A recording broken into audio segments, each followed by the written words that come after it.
Yes big breaking 3 రోజులుగా మోహన్ బాబు మంచు ఫ్యామిలీలో ముసలం పుట్టింది. దీని వెనుక రాజకీయ కోణం ఉన్నట్టుగా రూమర్స్ వస్తూ ఉన్నాయి. అయితే మోహన్ బాబు ఫ్యామిలీలో రాజకీయ చిచ్చుకు కారణం ఎవరు అన్నది ఇప్పుడు తేటతెల్లమైపోతోంది.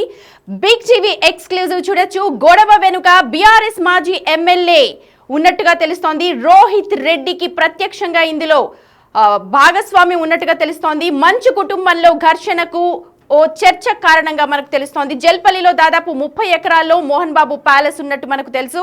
అయితే ఆ ప్యాలెస్ పక్కనే దాదాపు 1000 ఎకరాల ప్రభుత్వ భూమి కూడా ఉంది. ఈ భూమిపైనే రోహిత్ రెడ్డి అలాగే ఆయన తమ్ముడు రితేష్ రెడ్డి ఇద్దరు కూడా కన్నేసినట్టుగా మనకు సమాచారం.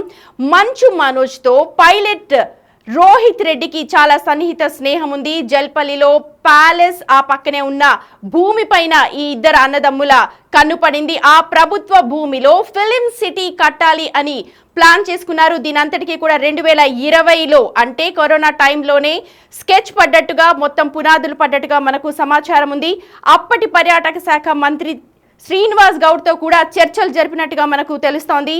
ప్రభుత్వ భూమిని లీజుకు తీసుకొని దాంట్లో 2020లోనే ఎంఎంసిటీ ఎంటర్టైన్మెంట్ ప్రైవేట్ లిమిటెడ్ పేరుతో కూడా ఆ టైటిల్ ని వాళ్ళు రిజిస్టర్ చేసుకున్నారు. అదే మీరు చూడొచ్చు బిగ్ టీవీ స్క్రీన్ మీద రిక్వెస్ట్ ఫర్ ఇమీడియట్ యాక్షన్ అని మనం చూడొచ్చు. మంచు మనోజ్ అక్కడ మనం చూడొచ్చు. పైలట్ రోహిత్ రెడ్డి తమ్ముడు రితేష్ రెడ్డి పంచుకుల దీని అంతటికీ కూడా కారణంగా మనకు తెలుస్తోంది. ప్రత్యక్షంగా రోహిత్ రెడ్డి పైలట్ రోహిత్ రెడ్డి పేరు కూడా వినిపిస్తున్నట్టుగా మనకు తెలుస్తోంది. మొత్తం ప్యాలెస్ ను అలాగే పక్కనున్న 1000 ఎకరాల స్థలాన్ని కూడా మొత్తం కబ్జా చేయాలి అన్న ఒక ప్లాన్ తో వీటన్నిటికీ కూడా పావులు కదిపినట్టుగా మనకు సమాచారం. మోహన్ బాబు ఆడియోలో కూడా మనకి ఇది చాలా క్లియర్ గా అర్థమవుతోంది. ఫస్ట్ డే ఎప్పుడైతే మోహన్ బాబు సాయంత్రం ఆడియో రిలీజ్ చేశారో అందరూ కూడా మోహన్ బాబు చాలా ఎమోషనల్ గా మాట్లాడారు అనుకున్నారు. కానీ ఆయన మాటల్లో ఇది ఎవరు చేస్తున్నారు, దీని వెనక ఉన్న రాజకీయ శక్తులు ఎవరు అన్న విషయాన్ని చాలా క్లియర్ గా చెప్పారు. కానీ ఆ రోజు ఎవరు కూడా దానిపైన దృష్టి పెట్టలేదు. కానీ ఆ తరువాత జరిగిన పరిణామాలు చూస్తుంటే దీని వెనుక ఖచ్చితంగా రాజకీయ కోణం ఉన్నట్టే తెలుస్తోంది.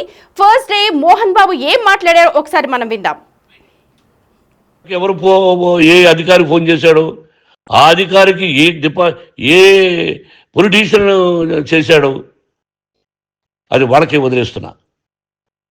కాబట్టి వాళ్ళు పోలీస్ కంప్లైంట్ ఇచ్చినా కూడా మేము సంబంధం లేదని అంటున్నారు. కాబట్టి నేను నా బిడ్డను నిన్ను నాపు చేస్తున్నా. నువ్వు ఇంట్లోకి వచ్చే అధికారం నీకు లేదు. నువ్వు వచ్చి నీ బిడ్డను తీసుకెళ్ళు. సంతోషం, నువ్వు రాలేదు, నీ బిడ్డను జాగ్రత్తగానే చూసుకుంటావు. Take care your daughter. Right, విన్నర్గా అది మోహన్ బాబు మాట. దీని వెనుక రాజకీయ కోణం ఉంది అని తెలుస్తోంది. దీనిపైన చాలా సార్లు మాట్లాడాం కదరా అని కూడా ఆడియోలో చాలా క్లియర్ గా చెప్పారు. కానీ వాటన్నిటికీ కూడా మనోజ్ పక్కన పెట్టేసినట్టుగా మనకు తెలుస్తోంది. 2020లోనే ఎంఎంసిటీ పేరుతోటి అక్కడ పేరు రిజిస్టర్ చేసుకున్నారు. ఆ రిజిస్ట్రేషన్ పేరులో మనోజ్ అలాగే రితేష్ పేరు కనిపిస్తోంది. కంపెనీ డైరెక్టర్లుగా రితేష్ రెడ్డి అలాగే మనోజ్ పేర్లు చాలా క్లియర్ గా కనిపిస్తున్నాయి. పైలట్ రోహిత్ రెడ్డి తమ్ముడే రితేష్ రెడ్డి. సో ప్రభుత్వ భూమిలో ఫిలిం సిటీకి మనోజ్ రితేష్ రెడ్డిలు ప్లాన్ చేసినట్టుగా మనకు సమాచారం. ఈ ప్యాలెస్ ను అలాగే 30 ఎకరాలను పక్కనే ఉన్న 1000 ఎకరాలు మొత్తం అంతా కూడా కలిపి కబ్జా చేయాలి అని చెప్పి దాంట్లో ఫిలిం సిటీ కట్టాలి అని అనుకున్నారు. కానీ ఆ ఇంటిని ఎట్టి పరిస్థితిలో ఇచ్చేది లేదు అని ఆడియోలో మోహన్ బాబు అన్నాడు. నా కష్టార్జితం ఇది, నా తండ్రి నాకు ఒక్క పైసా ఇవ్వలేదు, నా కష్టంతో ఈ ఇల్లు కట్టుకున్నాను, నీది కాదు ఇల్లు అని చాలా క్లియర్గా మోహన్ బాబు ఆడియోలో చెప్పారు. అయితే ఈ గొడవ మొత్తం ఈ మంచు ఫ్యామిలీలో గొడవ పడ్డానికి మొత్తం కారణం రోహిత్ రెడ్డిగా తెలుస్తోంది. రోహిత్ రెడ్డి తమ్ముడు అలాగే మనోజ్ ఏదైతే స్నేహం ఉందో దాన్ని అడ్డుగా పెట్టుకొని మొత్తం భూమిని కబ్జా చేయాలనుకుంటున్నారు. నిజంగా రోహిత్ రెడ్డి ఇన్వాల్వ్మెంట్ ఉందా? దీనికి సంబంధించిన పూర్తి డీటెయిల్స్ అందించడానికి మా ప్రతినిధి గణేష్ సిద్ధంగా ఉన్నారు. Over to you Ganesh. Sumathi, ఇప్పటి వరకు టోటల్గా జరుగుతున్న మంచు కుటుంబ కథా చిత్రంలోకి కొత్త ముఖాలు ఎంటర్ అయ్యాయి. అంటే టోటల్గా ఇప్పటి వరకు మంచు మోహన్ బాబు కావచ్చు, లేకపోతే మనోజ్ కావచ్చు, లేకపోతే విష్ణు కావచ్చు, వీళ్ళు ముగ్గురు చుట్టూ తిరుగుతున్న ఏదైతే కుటుంబ కథా చిత్రం ఉందో ఆ మంచు తుఫాన్లో కొత్త ముఖాలు వచ్చి చేరుతున్నాయి. నిజంగా బిగ్ బ్లాస్టింగ్ అని చెప్పాలి. బిగ్ టీవీ తరపున ఒక బిగ్ బ్లాస్టింగ్ మనం చేయబోతున్నాం. ఎందుకంటే ఇప్పటి వరకు అనుకున్న దాంట్లోన ఆ కుటుంబానికి సంబంధించిన ఆస్తులు అనేది ఉంది. కానీ స్పెసిఫిక్గా ఎక్కడ ఆస్తులు ఎందుకు జరుగుతున్నాయి అనేది ఇప్పటి వరకు లోపల జరుగుతున్న చర్చే తప్పించి ఎవరు కూడా కుటుంబ సభ్యులు సైతం ఇప్పటికీ చెప్పలేని పరిస్థితి మనకు కనిపిస్తోంది. ఇప్పటివరకు మన ప్రధానంగా మోహన్ బాబు యూనివర్సిటీకి సంబంధించిందా, లేకపోతే ఆ ఆస్తులకు సంబంధించి మిగతా అంశాలు ఏమున్నాయా, లేకపోతే మంచు మనోజ్కి సంబంధించిన వివాహం కావచ్చు, తర్వాత వారసుడు కావచ్చు, ఆస్తులు కావచ్చు, ఈ మూడింటి చుట్టూ మాత్రం ఇప్పటివరకు తిరుగుతున్న కథాంశం ఉంది. కానీ ఇప్పుడు కొత్తగా మనకి బీఆర్ఎస్ మాజీ ఎమ్మెల్యే రోహిత్ రెడ్డి కొత్తగా వచ్చి ఇందులో చేరాడు. ఆయన తమ్ముడు రితేష్ రెడ్డి కూడా ఇందులో ఉన్నట్టుగా ప్రధానంగా మనకు అనిపిస్తోంది. ఎందుకంటే ఇప్పటివరకు ఆ సంబంధించిన ఆ రెండు పేర్లు ఆ కుటుంబానికి సంబంధించి ఎక్కడ కూడా మనకి ఉన్నట్టుగా కనిపించడం లేదు. దానికి మంచు మనోజ్కి ఉన్న సంబంధాలు కూడా ఇప్పటివరకు ఎక్కడా కూడా బయటపడలేదు. ఇప్పుడు టోటల్గా మనం చూసుకున్నట్లయితే రోహిత్ రెడ్డికి సంబంధించిన అంటే బీఆర్ఎస్లో ఒక కీలకంగా అంటే ఇప్పటివరకు మనకి తాండూరు ఎక్స్ఎమ్మెల్యేగా ఉన్న రోహిత్ రెడ్డికి సంబంధించిన ఆ కుటుంబానికి ఉండే సంబంధాలు ఎలాంటివి, దానితోడు రోహిత్ రెడ్డి తమ్ముడు ఎవరైతే ఉన్నారో రితేష్ రెడ్డికి ఉండే సంబంధాలు ఏంటి, రితేష్ రెడ్డి ఎందుకు ఇందులో ప్రధానంగా కీలకాంశంగా పైలట్ రోహిత్ రెడ్డి కావచ్చు, అయితే రితేష్ రెడ్డి ఆయన తమ్ముడు కావచ్చు, వీళ్ళు ఎందుకు ఈ కొత్తగా ఉన్నాయని అనిపిస్తుంది. కానీ కీలకంగా ఆ కుటుంబంలో ప్రధానమైన వివాదానికి కారణమైన ఫిలిం సిటీకి సంబంధించిన అంశాన్ని మనం చర్చించాలి. ఇది నిజంగానే ఇప్పటివరకు హైదరాబాదులో రామోజీ ఫిలిం సిటీ మాత్రమే చాలామందికి తెలిసింది. రాష్ట్రంలో రెండు రాష్ట్రాల్లో కూడా తెలుగు రాష్ట్రాల్లో ఒక కీలకమైన ఫిలిం సిటీగా మనం రామోజీ ఫిలిం సిటీని చూస్తుంటాం. కానీ ఇప్పుడు కొత్తగా మరో ఫిలిం సిటీ అంశాన్ని మనం తెరపైకి తీసుకొస్తున్నాం.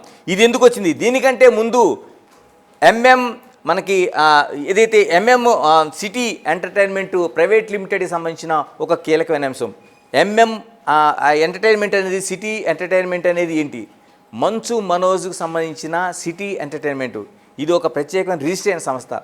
ఏంటి ఫిలిం సిటీ ఏమిటి, తర్వాత సిటీ ఎంటర్టైన్మెంట్ ఏంటి, మీకు వివరించే ప్రయత్నం చేస్తాను. ఇందులో రోహిత్ రెడ్డి పాత్ర కావచ్చు, లేకపోతే రితేష్ రెడ్డి పాత్ర కావచ్చు, ఈ పాత్రలు నేను ప్రత్యేకంగా మీకు వివరించే ప్రయత్నం చేస్తాను.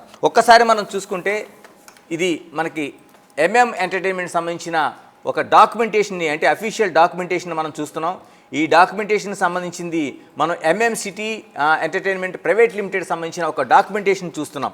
దీంట్లో అంటే మంచు మనోజ్. ఇప్పుడు మనం కీలకంగా చర్చించాల్సింది ఇప్పుడు దాదాపుగా 4 రోజులుగా జరుగుతున్న మంచు ఇంట్లో తుఫాన్ ఏదైతే ఉందో దానికి కీలకమైన డాక్యుమెంటేషన్ ఇది. ఈ మంచు మనోజ్ సంబంధించిన సిటీ ఎంటర్టైన్మెంట్ ప్రైవేట్ లిమిటెడ్ సంబంధించింది ఈ సంస్థ అనేది రిజిస్టర్ అయింది. ఇది ఆగస్టు అంటే 2020 అంటే కరెక్ట్గా ఏదైతే ఒక మనకి కరోనా పీక్ టైం, ఆ పీక్ టైంలో ఒక రిజిస్ట్రేషన్ అనేది చేశారు వీళ్ళు. అంటే మొదటి విడత కరోనా జరుగుతున్న టైంలో ఆగస్టు 11వ తేదీన ఈ సంస్థని 14, 27, 16 అని ఒక రిజిస్టర్ నెంబర్తోని ఈ సంస్థ రిజిస్టర్ అయింది. కానీ ఇప్పుడు ఇది స్ట్రైక్ ఆఫ్లో ఉంది. అంటే అంత మనుగోడు లేదు. కానీ కీలకంగా ఈ ఎంటర్టైన్మెంట్ ఏదైతే ఉందో సిటీ ఎంటర్టైన్మెంట్ అనేది కీలకంగా మనకి ప్రైవేట్ లిమిటెడే ఒక నిజంగా చేసుకుంటే ఈ కుటుంబంలో ఉండే మంచు తుఫాన్కి కీలకమైన అంశంగా కీలకమైన డాక్యుమెంటేషన్గా కనిపిస్తుంది.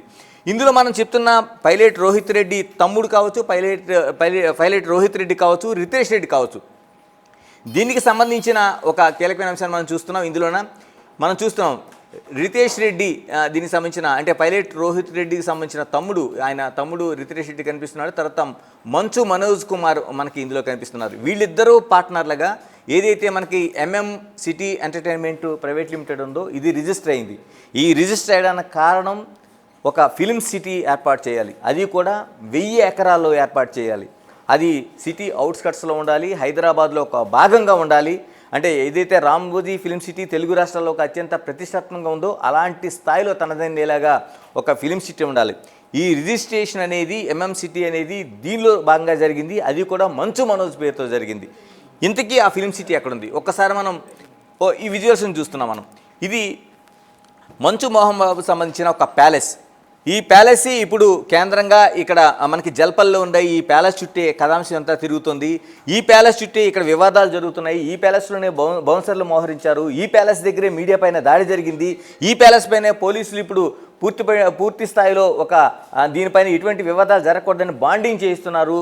ఈ ప్యాలెస్ దగ్గరే ఇప్పుడు కథ అంతా తిరుగుతుంది. ఈ ప్యాలెస్ దాదాపు 30 ఎకరాల్లో ఉండే ప్యాలెస్ మనం చూస్తున్నాం. ఇది అప్పట్లో మంచు లక్ష్మి దీనికి సంబంధించిన హోమ్ టూర్ చేసిన ఒక విజువల్స్ని మనం చూపిస్తున్నాం. ఇందులో దాదాపుగా ఈ ప్రహారీ దగ్గర నుంచి ఏదైతే ప్రహారీ ఉందో ఈ ప్రహారీ దగ్గర నుంచి ఇదంతా కూడా టోటల్గా వీళ్ళది 30 ఎకరాలకు సంబంధించింది. అంటే ఏదైతే బిల్డింగ్ ఉందో ఈ బిల్డింగ్ అనుకుని ఒక చిన్న ప్రహారీ గోడ మనకు కనిపిస్తుంది. ఈ ప్రహారీ గోడ ఈ బిల్డింగ్ అనేది ఒక దాదాపు ఒక 5 ఎకరాల్లోనూ 6 ఎకరాల్లోనూ ఉండొచ్చు టోటల్గా. కానీ ఆ చుట్టుపక్కల 2 వైపులా ఉండే స్థలం అంతా దాదాపుగా జలపల్లిలో మోహన్ బాబు ప్యాలెస్కి సంబంధించి 30 ఎకరాల్లో ఉండే టోటల్గా విస్తీర్ణంలో ఉండే స్థలం. ఇప్పుడు దీనికి టోటల్గా మన ఫిలిం సిటీ కట్టబోతున్న 1000 ఎకరాలకి సంబంధం ఏంటి? ఇక్కడే ఒక కీలకమైన విషయం కనిపిస్తుంది. మనం చూస్తున్న ఏదైతే ఈ జలపల్లిలోన మోహన్ బాబు ప్యాలెస్ సంబంధించిన 30 ఎకరాలకు సంబంధించిన ఆనుకున్న ఒక ఖాళీ ప్రదేశాన్ని మీరు చూస్తున్నారు. ఒక్కసారి మనకి ఏరియల్ విజువల్స్ కనిపిస్తున్నాయి. ఈ విజువల్స్లో ఉండే టోటల్గా ఈ ప్రాంతం అంతా కూడా దాదాపుగా ప్రభుత్వ భూమి 1000 ఎకరాల్లో ఉంది. 1 కాదు 2 కాదు 1000 ఎకరాల్లో కనిపిస్తున్న ఈ భూమి ఏదైతే ఉందో ఇది మొత్తం టోటల్గా ప్రభుత్వ భూమి. ఇది కూడా జలపల్లిలో ఉన్న మోహన్ బాబు ప్యాలెస్కి ఆనుకొని, అంటే దానికి ఆనుకొని ఉన్న భూమి. ఇప్పుడు కథంతా దీని చుట్టే తిరుగుతుంది. ఎందుకంటే ఈ 1000 ఎకరాల్లోనే ఒక ఫిలిం సిటీ కట్టాలనుకున్నారు. దానికి పైలట్ రోహిత్ రెడ్డి, ఆయన తమ్ముడు రితేష్ రెడ్డి, వీళ్ళిద్దరూ కథంతా నడిపారు. అందులో రితేష్ రెడ్డి ఏదైతే సంస్థ ప్రైవేట్ లిమిటెడ్ ఉందో దీనికి సంబంధించిన అంటే మంచు మనోజ్తో కలిపి మనం ఏదైతే ముందు ఒక డాక్యుమెంటేషన్ చూసాం, ఈ డాక్యుమెంటేషన్లో కీలకంగా వీళ్ళిద్దరి పేర్లు ఒక రిజిస్టర్ అయి ఉన్నాయి. అంటే ఈ ఫిలిం సిటీ నిర్మాణానికి ఒక సంస్థ అనేది ఎంటర్టైన్మెంట్ సంస్థ ప్రైవేట్ లిమిటెడ్లో రిజిస్టర్ కావాలి. కాబట్టి దీన్ని 2020 ఆగస్టు 11వ తేదీన రిజిస్టర్ చేశారు. ఈ సంస్థతోని ఫిలిం సిటీ 1000 ఎకరాలు నిర్మాణం చేయడం కోసం చేశారు. మరి ఈ కథ అంతా తిరగడం కోసం ఇప్పుడు కీలకంగా దీంతో ప్రభుత్వంతో చర్చలు జరపాలి. దీనికి సంబంధించింది కూడా ప్రభుత్వంతో చర్చలు జరిగేయడానికి అనేక మనకి సాక్ష్యాలు కనిపిస్తున్నాయి. దీనికి ఎందుకంటే ఆయన బీఆర్ఎస్ ఎమ్మెల్యేగా ఉన్నారు కాబట్టి అప్పట్లోన రోహిత్ రెడ్డి దానికి సంబంధించిన కేటీఆర్తో కూడా చర్చలు జరిగినట్లు చెప్తున్నారు. ఆ తర్వాత కీలకంగా పర్యాటక మంత్రిగా ఉన్న శ్రీనివాస్ గౌడ్, ఏదైతే శ్రీనివాస్ గౌడ్ సంబంధించిన ఆయన కీలకంగా ఇందులో శ్రీనివాస్ గౌడ్ ఇందులో ఆయన్ని సంప్రదించారు. ముందుగా వీళ్ళు అనుకున్న ప్రణాళిక ప్రకారం అప్పట్లో ఈ ఫిలిం సిటీ కాకుండా ఒక మిగతా ఏదైనా ఒక క్లబ్ లాంటిది తయారు చేయాలని, లేకపోతే ఒక ఎంటర్టైన్ సిటీ తయారు చేయాలని ఒక ఆలోచన ఉంది. దాన్ని ఒక్కసారిగా విస్తరించి 1000 ఎకరాల్లో ఫిలిం సిటీ కట్టాలని ఒక ఆలోచన వచ్చింది. ఇక్కడే ఇప్పుడు ఏదైతే జల్పల్లి మంచు మోహన్ బాబు ప్యాలెస్ దానికి ఆనుకున్న 1000 ఎకరాలు ఒక ఫిలిం సిటీ ఎంటర్టైన్మెంట్, దీని చుట్టూ ఇప్పుడు కథ అంతా తిరుగుతుంది. ఈ కథలో కీలకంగా కనిపించడానికి కూడా నిన్నటి వరకు చాలా వరకు వాళ్ళ మాట్లాడుతున్న మోహన్ బాబు మాట్లాడుతున్న మాటలు కావచ్చు, లేకపోతే మంచు విష్ణు మాట్లాడుతున్న మాటలు కావచ్చు, లేకపోతే మంచు మనోజ్ మాట్లాడుతున్న మాటలు కావచ్చు, ఎక్కడ కూడా ఎవరికి అర్థం కాంది. అంటే కేవలం ఆ కుటుంబంలో ఉండే భూమా కుటుంబానికి సంబంధించిన లింకులే కనిపిస్తున్నాయి. ఆ అమ్మాయిని పెళ్లి చేసుకున్న తర్వాత మౌనికారెడ్డిని పెళ్లి చేసుకోవటం, ఆ మౌనికారెడ్డి పెళ్లి చేసుకున్న తర్వాత అప్పటికి ఆమెకు అంతకుముందు ఉన్న గణేష్ రెడ్డితో ఉన్న వివాహ సంబంధంలో పుట్టిన అబ్బాయిని తీసుకురావడం, తర్వాత ఇప్పుడు ఉండే అమ్మాయి, తర్వాత దీనికి సంబంధించి అఖిలప్రియ కుటుంబానికి సంబంధించి లింకులు ఏమైనా ఉన్నాయా, వీళ్ళు మాట్లాడుతున్న సంబంధాల్లో అక్కడి వరకు కుటుంబ సంబంధాలు కనిపిస్తున్నాయి. తర్వాత మోహన్ బాబు యూనివర్సిటీకి సంబంధించిన ఆస్తులు కనిపిస్తున్నాయి. కానీ ఇప్పుడు పూర్తిగా ఎంటర్టైన్మెంట్ సంస్థ ఏదైతే ఉందో దీన్ని ఎంటర్ప్రైజెస్ సంస్థ ప్రైవేట్ లిమిటెడ్ బయటపడిన తర్వాత 1000 ఎకరాల్లో ఒక పెద్ద ఫిలిం సిటీ కట్టాలన్న ఆలోచన, దానికి మనకి రోహిత్ రెడ్డి తర్వాత రితేష్ రెడ్డి 2 పేర్లు వచ్చిన తర్వాత కీలకంగా అన్ని చిక్కుమిడులు విడిపోయాయి. వాళ్ళు మాట్లాడిన మాటలు ఏవైతే ఇతిమిద్దంగా అంటే పేర్లు బయటికి పెట్టకుండా మాట్లాడిన మాటలు ఏవైతే ఉన్నాయో ఆ మాటల్లో సారాంశం చూస్తే, అంటే మోహన్ బాబు మాటలను ఒక్కసారి మనం గుర్తు చేసుకుంటే, నేను మద్రాసు వీధుల్లో అంటే తన తండ్రి పైసా కూడా ఇవ్వకుండా ఉన్న తర్వాత కూడా తను ఏదైతే ఒక కట్టుబట్టలతో వచ్చి అడుక్కు తిని బ్రతికి కూడా తను ఈ ఆశలని కూడబెట్టాను, ఆ రోజున కష్టపడిన కష్టాన్ని ఆయన గుర్తు చేశారు. తర్వాత అది నా సొంత కష్టార్జితం, తన కుటుంబంలో ప్రతి పైసా కూడా ఏదైతే ఇప్పుడు జల్పల్లో ఆ మోహన్ బాబు ప్యాలెస్ ఉందో అది నా కష్టార్జితం, అందులో మీరు అడుగు పెట్టడానికి వీల్లేదనేది ఒక ఆడియో టేప్ ఏదైతే ఉందో దాన్ని మనం పూర్తిగా చూస్తే దీనికి లింక్ కనిపిస్తుంది. ఒక్కసారి ఆ మోహన్ బాబు ఏమన్నారు, తన కష్టార్జితం కావచ్చు అందులో ఎవరికీ కూడా ప్రమేయం లేదని మంచు మనోజ్ని ఉద్దేశించిన మాటలు ఏవైతే ఉన్నాయో ఒక్కసారి మనం ఆడియో టేప్ విందాం. ఇంట్లోకి అడుగు పెట్టడానికి నీకు అధికారం లేదు, ఇది నా కష్టార్జితం. మా నాన్నగారు 10 రూపాయలు 10 పైసలు కూడా ఇవ్వలేదురా, మంచి జన్మనిచ్చాడు మా నాన్నగారు. మద్రాసుకు వెళ్ళి వీధుల్లో అడుగు తిన్నాను రా, ఒక పూట కూడా భోజనం లేకుండా అడుగు తిన్నాను రా. న్యాయంగా మోహన్ బాబు తిడతాడు కొడతాడంటారు కానీ మోసగడనం లేదురా. నీట్ పార్లమెంటేరియన్గా బయట వచ్చాను రా. నువ్వు నా పరువు ప్రఖ్యాతులు మంట కలిపావు. ఏమిటి నేను చేసిన అన్యాయం? నీకు జన్మనిచ్చాను, అదా నేను చేసిన పాపం. అందుకే ఇది నా ఇల్లు అన్నావు, నువ్వు నీ ఇల్లు కాదు, నీ కష్టార్జితంతో నువ్వు సంపాదించుకున్న ఇల్లు నీది. ఇది నా డబ్బు, నా కష్టార్జితం. నా కష్టార్జితంలో నేను పిలిస్తేనే మీరు ఇంట్లోకి రావాలి. అటువంటిది పోగొట్టుకున్నాను. ఆస్తులు అంటావా, ముగ్గురికి సమానంగా రాయాలా లేదా అది నా ఇష్టం. ఆస్తులు ఇస్తానా, లేకపోతే గంగపాలు చేస్తానా, లేకపోతే ఎవరికైనా దానధర్మాలు చేస్తానా, అది నాకు సంబంధించిందిరా. నా కష్టార్జితం రా. మీరు చేస్తున్న విధానం గుణగణాలు కావాలరా. నా ఇంట్లో ఉండే వర్కర్స్ మీద నేను కంప్లైంట్ ఇవ్వాలి. నువ్వు పర్మిషన్ లేకుండా నా ఇంట్లోకి నువ్వు చొరబడి ఇల్లు నాదంటూ ఇంట్లో పనిచేస్తున్న వర్కర్స్ మీద కంప్లైంట్ ఇచ్చావు. అది ఎంతవరకు పోలీసు న్యాయమో రూల్సో చూద్దాం. ఎస్, ఇప్పుడు మోహన్ బాబు సంబంధించిన ఆడియో టేప్ని విన్నాం. నిన్నటి వరకు కూడా ఈ ఆడియో టేప్ చూసిన తర్వాత కేవలం అవతల ఉండే వ్యక్తులు ఎవరు, ఏ ఆస్తికి సంబంధించి మాట్లాడుతున్నాడు, తన కష్టార్జితం ఏంటి, మద్రాసు వీధిలో తిరగడం ఏంటి, ఈ ఇంటిలో అన్ని హక్కులు తనకే ఉండడం ఏంటి, తన ఆస్తి ఎవరికి పంచాలి, ఏం చేయాలండి, తన వీలునామా ఎవరికి రాయాలండి, తన సొంతంగా సంపాదించిన ఆస్తి కాబట్టి తను ఎవరికి రాయాలి, అన్ని హక్కులు తనకే ఉంటాయని మంచు మనోజ్ని హెచ్చరిస్తూ చేసిన ఒక ఆడియో టేప్ అది. ఈ ఆడియో టేప్ని ఇప్పుడు చూసిన తర్వాత 30 ఎకరాల్లో ఉండే ఏదైతే మోహన్ బాబు ప్యాలెస్ ఉందో దానికి ఆనుకున్న 1000 ఎకరాలు ఏదైతే ఉందో వీళ్ళు దాన్ని ఫిల్మ్ సిటీగా డెవలప్ చేయాలనుకున్నారు. దానికి ఎంటర్టైన్మెంట్ ఎంటర్ప్రైజెస్ సంస్థని ఒక రిజిస్టర్ చేశారు. దాంట్లో కీలకంగా మనకి రితేష్ కీలకంగా ఒక పార్ట్నర్గా ఉన్నాడు. అంటే రితేష్ అంటే అందులో మనం ప్రత్యేకంగా చెప్పాల్సిన అవసరం లేదు. దానికి సంబంధించిన రోహిత్ రెడ్డి అంటే మాజీ ఎమ్మెల్యే రోహిత్ రెడ్డి ఇందులో కీలకంగా ఉన్నాడని కనిపిస్తుంది. అంటే ఆ ఇంటిని వీళ్ళంతా దాన్ని స్వాధీనం చేసుకుంటేనే, అందుకనే మంచు మనోజ్ కీలకంగా ఆ ఇంటిని కావాలని పట్టుబట్టినట్టుగా మనకు కనిపిస్తోంది. ఆ ఇంటిలో ఉండడానికి తను ఇంత పోరాటం చేశాడు. ఇంత తన బౌన్సర్లు తీసుకురావడం కావచ్చు, లేకపోతే పోలీస్ కేసులు కావచ్చు, తన పైన దాడి చేశారని కావచ్చు, ఏదైనా సరే ఆ ఇంటి చుట్టూ కీలకంగా ఆ ఇల్లు 1000 ఎకరాలకు ఆనుకుని ఉన్న మోహన్ బాబు ప్యాలెస్ 30 ఎకరాలు ఏదైతే ఉందో ఈ 1000 ఎకరాలకు సంబంధించిన ఒక ప్రాజెక్టు నడపడం కోసం ఆ పక్కనే ఉండాల్సిన అవసరం ఉంది. అక్కడ ఉండి ఆ సంస్థను అంతా నడిపించాలి. మరోవైపు ఏదైతే ఆ ఇన్ఫ్రాస్ట్రక్చర్ కావచ్చు, ఆ సంస్థకు సంబంధించిన అన్ని పనులు చూడాల్సిన అవసరం ఉంది. కాబట్టి మిగతా ఆస్తులు జోలికి పోకుండా కేవలం 30 ఎకరాలు ఉన్న మోహన్ బాబు ప్యాలెస్ అందులో ఉండాలని ఆలోచన చేశారు. మధ్యలో 2 సార్లు బయటికి వెళ్ళిపోయినట్టు ఆ కుటుంబానికి సంబంధించిన అనేక మాటల ద్వారా మంచు మనోజ్ కావచ్చు, మోహన్ బాబు కావచ్చు, మిగతా వాళ్ళు చెప్పిన మాటల్లో కూడా మనకు అది స్పష్టంగా కనిపించింది.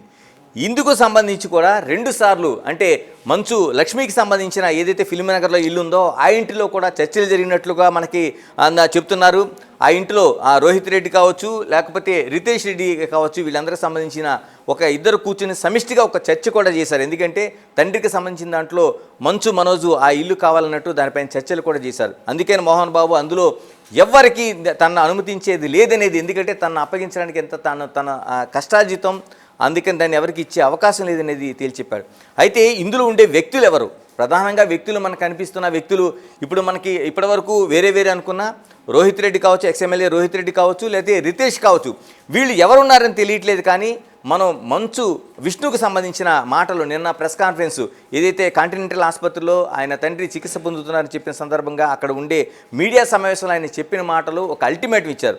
ఇందులోనూ కుటుంబ సభ్యులు ఎవరో కాదు, బయట వ్యక్తులు. అంటే అంతకుముందు మోహన్ బాబు కూడా ఒక మాట అన్నారు, ఇందులో ఎవరి ప్రమేయం ఉంది, తాను కేసు పెట్టిన తర్వాత కూడా బయట నుంచి పొలిటికల్ లీడర్లు కొందరు దాన్ని ప్రభావితం చేస్తున్నారు, దాన్ని అంటే ఉన్నవాళ్ళు మేము కుటుంబ సభ్యులు తప్ప మిగతా వాళ్ళు ఎవరు ఉండొద్దని పంపిస్తూ నేను ఎవరైతే వద్దంటున్నానో మంచు మనోజ్ని కూడా ఉండమని చెప్తున్నారు. కాబట్టి అందులో పొలిటికల్ లీడర్ ప్రమేయం ఉందని కూడా ఆయన స్పష్టం చేశారు.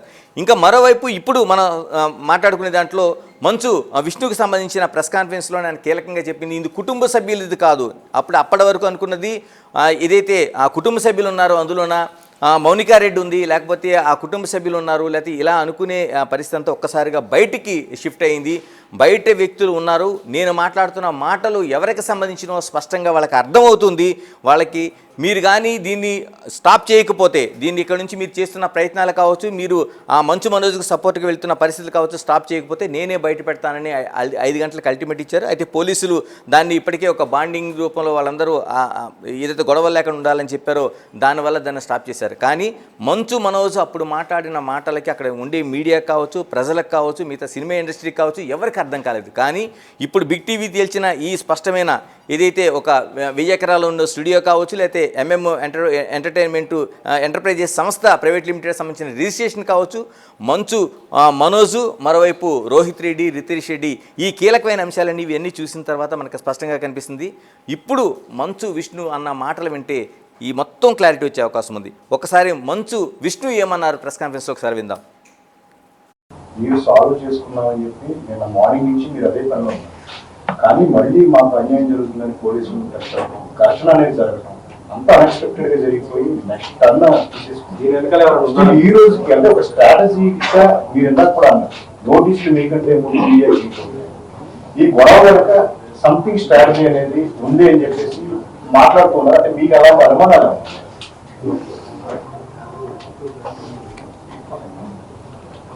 ఏది మాట్లాడినా ఇప్పుడు కాంట్రవర్సీ అవుతుంది. ఈరోజు ఈవినింగ్ దాకా వీఆర్ గివింగ్ ఛాన్స్ ఇన్వాల్వ్ అయిన వాళ్ళని టు బ్యాక్ ఆఫ్, లేకపోతే మీ ముందే చెప్తాను పేర్లను. ఎవరికి ఛాన్స్ ఇస్తున్నారండి?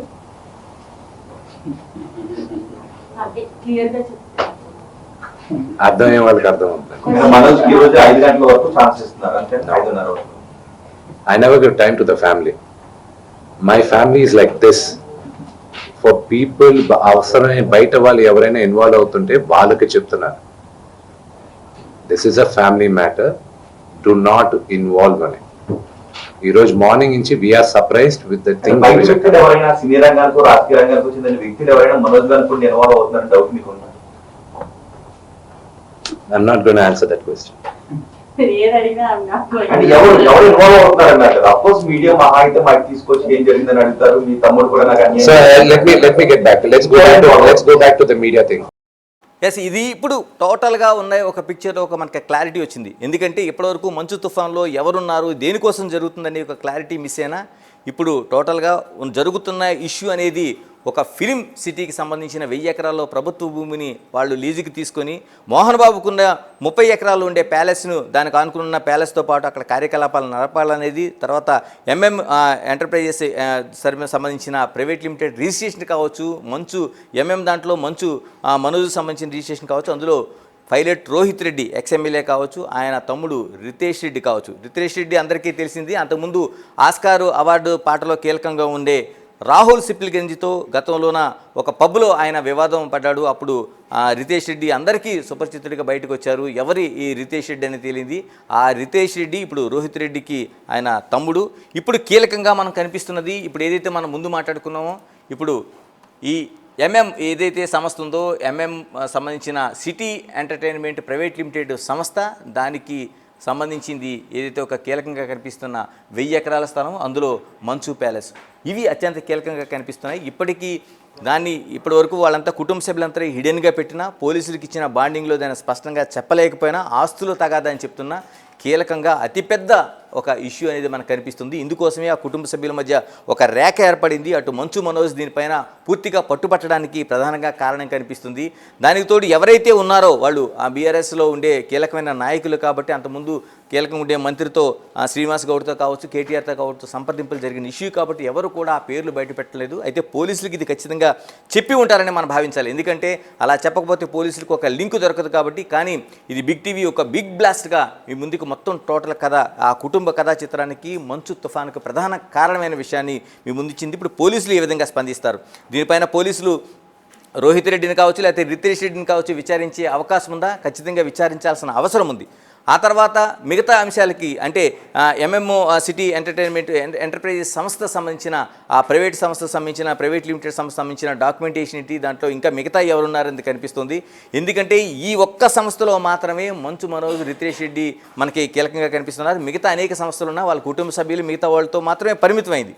ఇప్పుడు ఇంత కీలకమైన విషయంలో పోలీసులు ఏ విధంగా ముందుకెళ్తారు, దాన్ని అందుకనే మోహన్ బాబు కావచ్చు లేకపోతే మంచు విష్ణు కావచ్చు వీళ్ళు పట్టుబడుతున్న ఇష్యూ కావచ్చు, ఇంత పెద్ద అంటే కోట్ల రూపాయల విలువైన ఒక సంస్థకు సంబంధించిన ఆస్తి, దానికి ప్రభుత్వ డాక్యుమెంటేషన్ ఎంతవరకు జరిగింది, నిజంగా ప్రభుత్వ లావాదేవీలోన ఈ 1000 ఎకరాలకు సంబంధించిన డాక్యుమెంటేషన్ ఏమి జరిగిందా, వీళ్ళకి లీజుకి ఇవ్వడం కోసం ఏమైనా ఒక ముందుకు కదలిక వచ్చిందా, ఆ కదలిక ఎంతవరకు వచ్చిందనే అనేక అంశాలు బయటికి తేలాల్సిన అవసరం ఉంది.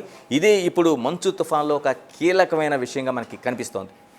రైట్ గణేష్, మొత్తానికి చూడొచ్చు మంచు ఫ్యామిలీలో ఏదైతే ఆస్తి గొడవలు జరుగుతున్నాయో దాంట్లో పొలిటికల్ ఇన్వాల్వ్మెంట్ ఉంది అని మనకు క్లియర్ కట్ గా తెలుస్తోంది. ఇది మొత్తం కూడా ఇంట్లోకి రానివ్వకపోవడం, గేట్ దగ్గర ఆపేయడం మంచు మనోజ్ని, ఇవన్నీ చూసిన తర్వాత ప్రతి ఒక్కరు అనుకున్నారు ఎందుకు రానివ్వట్లేదు అని. కానీ కేవలం అది 30 ఎకరాలకు సంబంధించి కాదు, ఆ 30 ఎకరాలతో పాటు వెనక ఉన్న 1000 ఎకరాల ప్రభుత్వ స్థలానికి సంబంధించి కూడా అని ఇప్పుడు మనకు క్లియర్ కట్ గా అర్థమవుతోంది.